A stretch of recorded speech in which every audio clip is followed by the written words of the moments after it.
haddii aanad u dhimanayn daraaddeed ereyga xornimo ka saar qaamuuskaaga waa mid ka mid ah halkudhigyadii Malcolm X.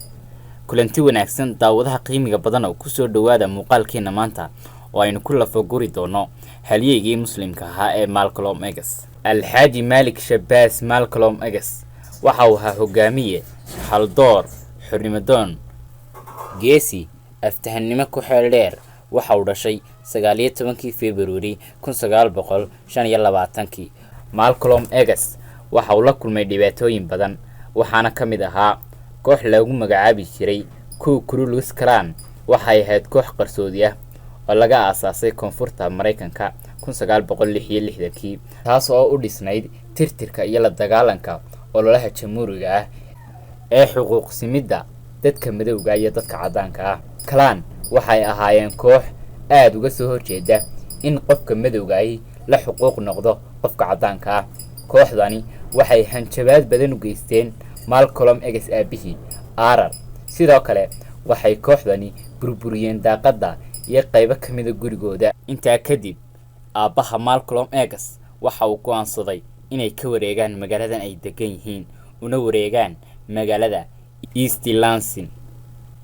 markay u wareegeen magaaladaas haddana dhibaatadii sidii un bay la socotay oo kamay daba hadhin. waxa dhacday in gurigoodii dab la qabadsiiyay loogana shakiyay inay ka dambeeyeen kooxdii hanjabaada badan u geysan jirtay ee Klan. intaa ka bacdi 1931 6 sano da'diisu markay ahayd Malcolm X ayaa waxa uu ku baraarugay meydka aabihii oo madaxiisa garabkiisa yaala waxaana looga shakiyay in ay ka dambeeyaan dilkan kooxdii inta badan hanjabaada u geysan jirtay ee Klan. dugsigiisii sare Malcolm waxa uu galay West Junior High School oo u gaar ahaa dadka madowga ah.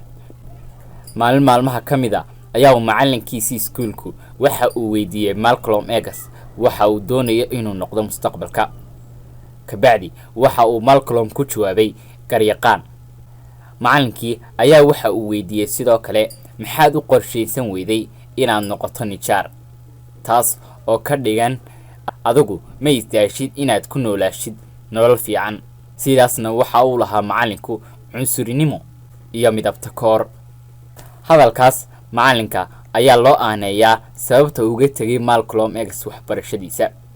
kadib ka bixistii dugsiga Malcolm X waxa uu la degay walaashii oo ku noolayd Boston.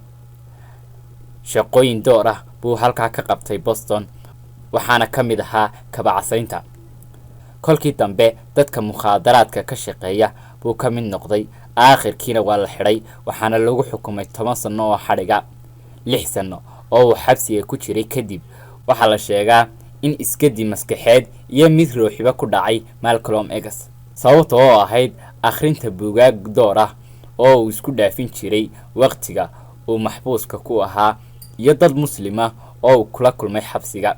sii deyntii kadib waxa uu xiriir la sameeyay hogaamiye ummadda muslimiinta ee madowga ee Mareykanka ee loo yaqaanay Alxaaji Maxamed. halkaas oo Malcolm X diinta islaamka ku qaatay. urur diimeedkii ummadda islaamka ayuu aqoon badan ka sii kororsaday. ururku waxa uu ahaa mid ku jira helidda maamul madax bannaan oo ay helaan dadka madowga ah si ay uga baxaan gumaysiga cadaanka. Malcolm si buuxda ayay uga goonayd la shaqaynta hogaamiyaha Alxaaji Maxamed ilaa kolkii dambe 1952 uu u magacaabay wasiirka afhayeenka ummadda muslimka ah.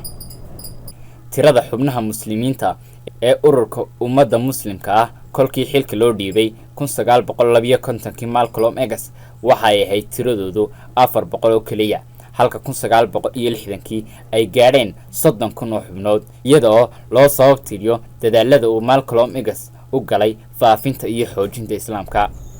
in badan uu u halgamay xaqo-dirirka dadka madowga ah iyo inuu sheego dadka oo dhami inay siman yihiin isku xuquuq yihiin. hadallo yaab leh ee u jeediyay dadka madowga ah uuna caddayn jiray inay la mid yihiin dadka cadaanka ah.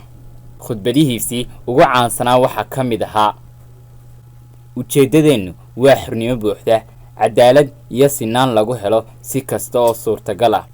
inaan noqono bini aadam, inna loo ixtiraamo sida bini aadamka, inaan bulshada ka helno xuquuq bini aadam.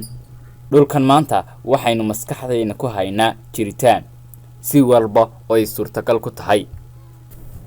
intaa kadib Malcolm X sanadihii 1964 waxa uu socdaal ku tagay dalal badan oo ka mid ah waqooyiga Afrika iyo bariga dhexe. safarkiisaasina waxa uu ku dhiirigeliyay una cadeeyay hogaaminimadiisa ruuxiga ah iyo ujeedkiisa xagga siyaasadda, sidoo kale inuu xuquuq u raadiyo dadka madowga ah lana gaarsiiyo heer caalami ah oo ay gaarsiisan yihiin dadka caddaanka ah.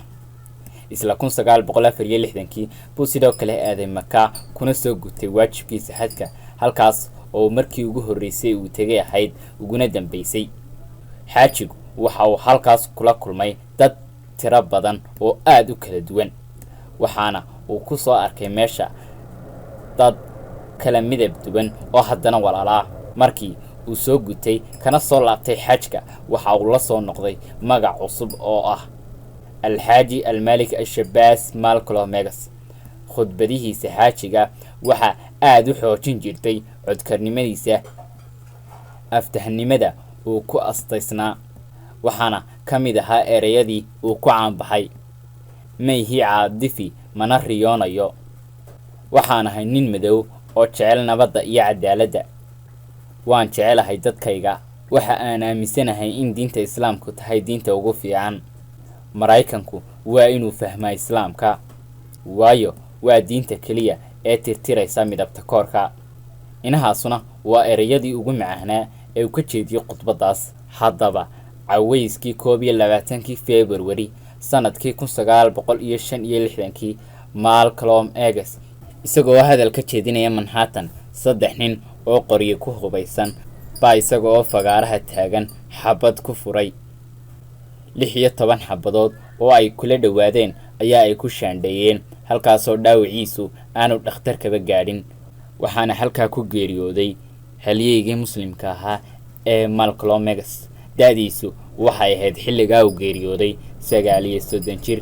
xubnaheena dambe waxaynu ku soo qaadan doonaa xigmadihii haldoorka ahaa ee aynu ka dhaxalnay halyeygii madowga ahaa ee muslimka ahaa Alxaaji Malik Shabaas Malcolm X. intaynu barnaamijkan lamida ku kulmi doono waa anigoo Salmaan Axmed Jaamaca oo idinla fi amaanillah. Assalaamu calaykum waraxmatullaahi wabarakaatuh.